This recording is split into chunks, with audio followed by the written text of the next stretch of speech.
Welcome back to Preparing for the Collapse Radio. We're the show that looks past the quick fixes to really tackle what it means to be self-reliant, especially when the world changes for good.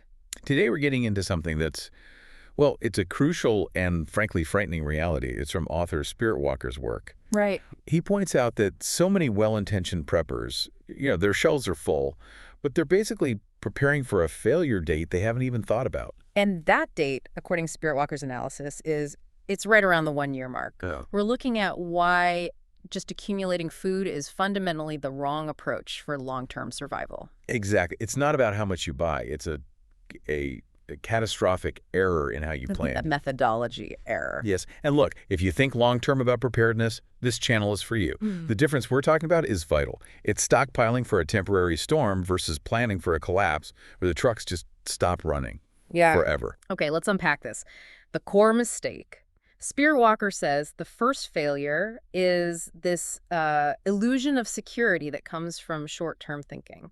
You spend the money, stack the bucket. And you get that dopamine hit. Yeah, that hit of, I'm prepared. It feels like the problem is solved because, the shelves are full. It's the perfect way to put it. It's the difference between a storm pantry and, well, a pantry that has to last for a new civilization. A storm pantry just relies on calories. The simple math. 2,000 calories a day times 365. Right. And that calculation it's static. It's sterile. It completely fails to account for any of the real-world human factors. And that's where this gets really interesting. The source material goes way beyond the basic math. So what are these high-impact factors that can just destroy your supply of food? Well, they miss the psychological reality of a crisis. Yeah. And the physical. First off, repetition. When your whole world is chaos, food becomes your one and only comfort. So if your entire diet is, say, 5 different flavors of a bean and rice mix, you get what's called appetite fatigue. So what does that actually mean? You just get bored of the food. It's more than boredom. It leads directly to overconsumption.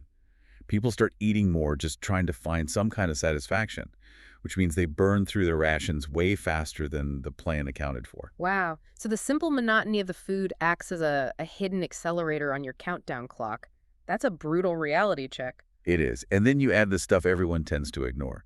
Waste, spoilage, even theft, internal or external. That perfect supply is already quietly degrading from the moment you seal the lid. Let's move into the 4 specific mistakes Spiritwalker details, the ones that guarantee that your supply is a ticking clock, not a solution. First up, poor rotation. This is a huge one. It's a silent, systemic killer of your long-term stores. The old saying, if you don't use it, you lose it, it's absolutely true here. So food just gets forgotten in the basement. Exactly. And the degradation goes completely unnoticed. Yeah. We're not just talking about expired cans.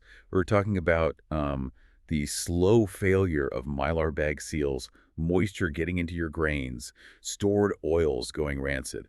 But I always hear that, oxygen absorbers and sealed buckets solve all of that. Is that not the case? It helps. But it's not enough without rotation. Rotation is your quality control.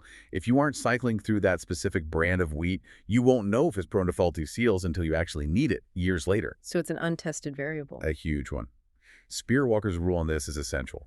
Long-term storage only works when you eat what you store and store what you eat. If it's not part of your daily life, you're just gambling. That really shifts the whole model from passive storage to active management. Okay, failure number 2.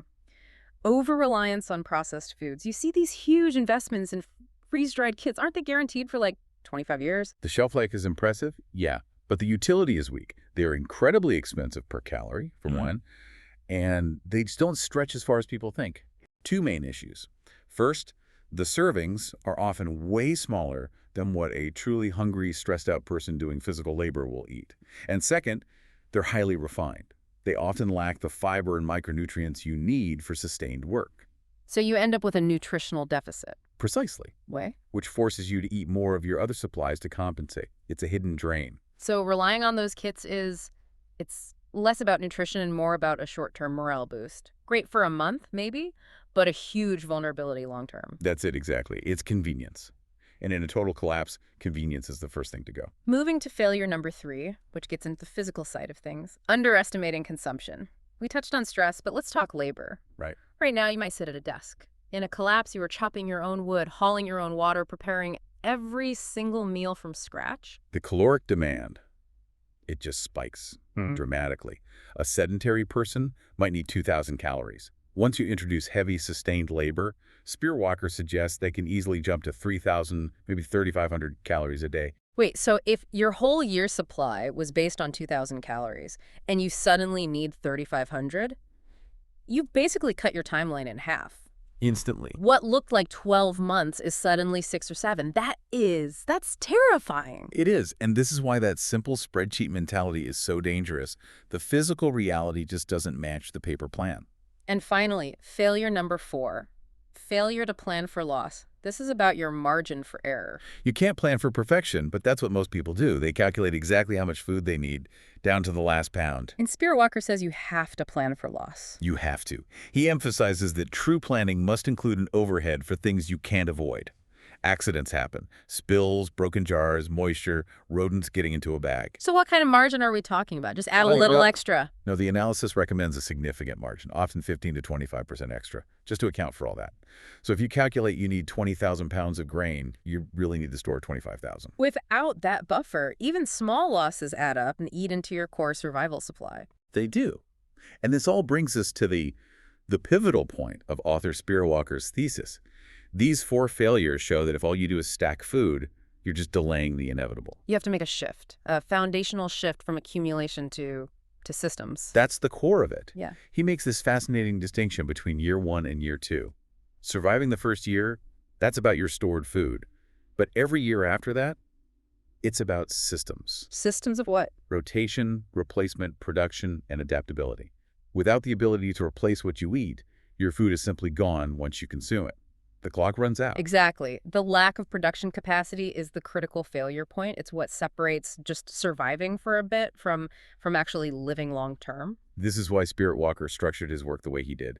The entire Preparing for the Collapse series was written to break that cycle of just accumulating stuff.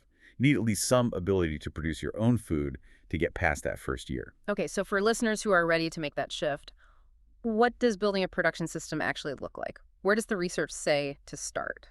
Well, the focus moves to foundational resilient skills. Spiritwalker's book, Food Production Basics, is all about this, how to generate food off-grid without electricity or fragile supply chains. And it addresses the big problem a lot of people face, right? What if you have terrible soil? You can't just go to the garden center for topsoil and a collapse. Right. The book gives you practical guidance on that.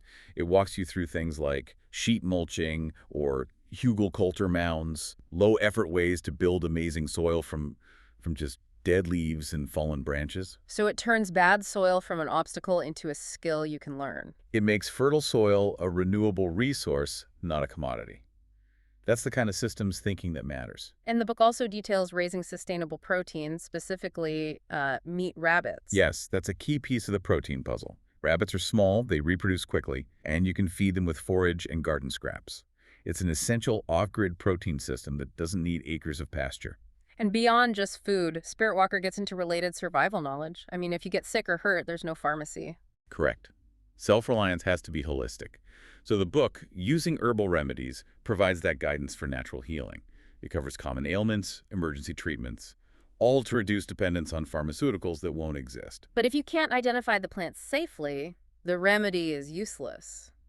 Or worse. Which is why understanding basic botany for herbalists is so critical. That material is about identifying, cultivating, and sustainably harvesting medicinal herbs. It's about building a medicinal ecosystem, not just reading a recipe. For those looking to start building these systems, the Forgotten Wisdom blog has a lot of extra resources, doesn't it? It does. It provides deeper context on off-grid living, homesteading, all the concepts that reinforce this systems-based approach. And that approach is also supported by having the right tools. I know the site offers things like garden seeds and off-grid power products, practical gear. Exactly. It's about connecting the knowledge with the means to actually apply it. So if we tie all this together, the real shift in thinking is moving away from the question, how much food do I need for a year? Yes. The new question has to be, how will I keep food coming after that year is over? That's the line between short-term prepping and long-term collapse survival. It is. Real preparedness, as Spiritwalker defines it, means continuing your life when the old world is gone. The goal is to live sustainably, not just survive on borrowed time. And for anyone who is ready to make that shift, From just accumulating things to building real resilient systems, Spiritwalker has compiled all of it. Which brings up the big question for you listening. Are your preparations built to last indefinitely, or do they have an expiration date of about 365 days? That is the perfect, uncomfortable question every serious prepper needs to answer. And Spiritwalker says it's his life's mission to help people achieve that true self-reliance. That knowledge is all in the Preparing for the Collapse book series. The series spans 7 books. It covers everything we've touched on: production, botany, hunting, protection. It's a complete blueprint for resilience. And for the first time ever, the entire comprehensive collection is available to purchase together. If you want to jumpstart your long-term planning with a fully integrated system of knowledge, there will be a link in the description to purchase the complete Preparing for the Collapse collection. Don't wait. The time to learn these skills, while mistakes are cheap and you can practice without real pressure, that time is right now. So here's something to think about.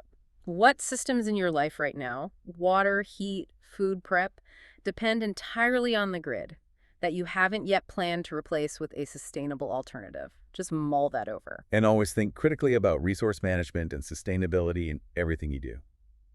Thanks for joining us on Preparing for the Collapse Radio. We'll be back next time with more insights to help guide your journey to resilience.